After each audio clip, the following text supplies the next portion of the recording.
పిచ్చోళ్ళు 600 కిలోమీటర్ తిరిగి నాకు తెలిసిన వాళ్ళందరికీ ఇలా ఫోన్లు చేస్తూ సావగొడతానని అస్సలు అనుకోలేదు. బాబోయ్ రొట్టగడ వచ్చాడు. Welcome back to another video. ఎప్పట్లాగే ఈసారి కూడా ఇంటికి వెళ్దామని స్టార్ట్ అయ్యాను. ఇక్కడ మ్యాటర్ ఏంటంటే నేను మా ఊరు వెళ్ళాలంటే హైదరాబాద్ నుంచి 200 కిలోమీటర్ ట్రావెల్ చేసి వెళ్ళాలి. కానీ నేను మాత్రం శ్రీ గణేశుల్లా శివపార్వతికి ప్రదక్షిణాలు వేసినట్టు కరీంనగర్, వరంగల్, జగిత్యాల, ఆర్మూర్ అంటూ ఇలా ప్రదక్షిణాలు వేస్తూ మొత్తం 600 కిలోమీటర్ తిరిగి వచ్చాను. ఈ లోపు హాయిగా బాపట్లకు వెళ్లి యాక్ట్రోన్ సీన్ కాకపోయినా మినిమం బాపట్ల దుర్గాని కలిసి మంచిగా బీచ్ లో బాదం పళ్ళు తాగొచ్చేవాడిని. కానీ నేను వెళ్లే రూట్స్ లో నాకు కొత్త రైల్వే స్టేషన్ కనపడగానే బీపీ షుగర్ వచ్చిన పేషెంట్ లా షాక్ అయిపోయి నాకు తెలిసిన వాళ్ళందరికీ ఫోన్లు చేస్తూ సావగొట్టాను. స్పెషల్లీ మా చందుబావుకి.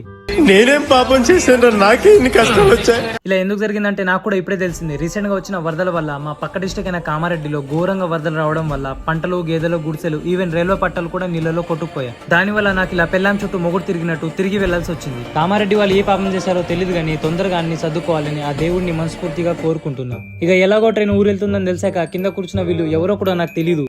అయినా వాళ్ళతో కలిసి ముచ్చట్లు పెట్టాను. స్పెషల్ గా వీడు అసలు ఏం మాట్లాడుతుండో ఎవరికి అర్థం కావట్లేదు. 90 వేసినట్టున్నాడు సైకోసాలే. ఇక ఇదంతా కాదని విండో సీట్ కాడ కూర్చొని బయట నేచర్ ని చూసుకుంటూ ఎంజాయ్ చేస్తూ ఇంటికి అయితే వెళ్ళిపోయాను. ఈ రోజుకి ఇంతే. మరి నాకు తెలిసి వీడియో మీకు నచ్చింది అనుకుంటా. వెళ్ళేటప్పుడు ఆ ఎర్ర బటన్, సబ్స్క్రైబ్ బటన్ ఒక్కసారి గట్టిగా నొక్కేసేళ్ళు మావా.